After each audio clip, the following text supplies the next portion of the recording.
Les organisations évoluent dans un environnement changeant qui les pousse à interagir avec de nombreux acteurs, à la fois internes et externes, dans le but de générer le profit nécessaire à leur survie. Cependant, la pérennité de leurs activités ne peut se faire sans une prise en compte des attentes de ces différents acteurs d'un point de vue social, économique et environnemental. Par ailleurs, les organisations doivent trouver le moyen de s'adapter aux changements en s'appuyant parfois sur les mêmes techniques apportées par les mutations de leur environnement. Comment le management permet-il de répondre au changement de l'environnement?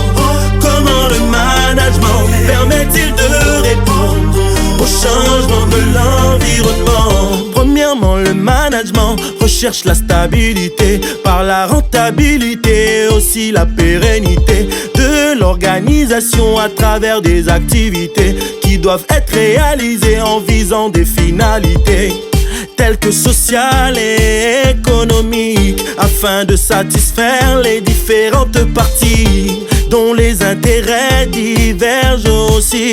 Ainsi, le management doit résoudre leurs soucis. Il y a les parties prenantes internes à l'entreprise, salariés, syndicats, actionnaires, dirigeants. Il y a les parties prenantes externes à l'entreprise, fournisseurs, créanciers, État et clients. En plus de ces divergences sociales, il y a aussi les enjeux de l'environnement à cause de certaines pratiques.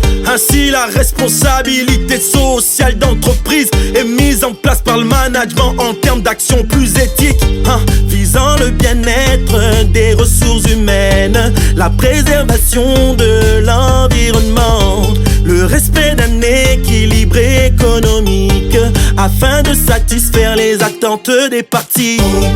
Comment le management permet-il de répondre au changement de l'environnement? Comment le management permet-il de répondre au changement de l'environnement? Deuxièmement, le management prend en compte certains éléments appelés facteurs de contingence. Ils exercent une influence sur les prises de décision et dans les réalisations. On parle de contingences internes et externes qui font pression. À l'interne, il y a la taille, le nombre d'années d'existence, les ressources mobilisables, l'ambiance de travail, les pratiques et la culture de l'organisation, la personnalité des dirigeants. À l'externe, il y a les changements technologiques, les évolutions des concurrents, la conjoncture économique, les changements écologiques, les évolutions socio-culturelles, les habitudes des consommateurs, les évolutions des lois et des normes. Ainsi, le management analyse ces changements. Et pour y faire face, le management adapte les pratiques aux outils digitaux pour être compétitif. Il met aussi en place un plan de formation pour les équipes afin d'améliorer la relation client et les services.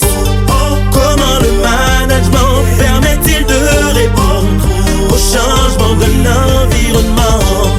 Comment le management permet-il de répondre au changement de l'environnement? Et surtout, n'oubliez pas de vous abonner et d'activer la cloche de notification. C'est le professeur Isso.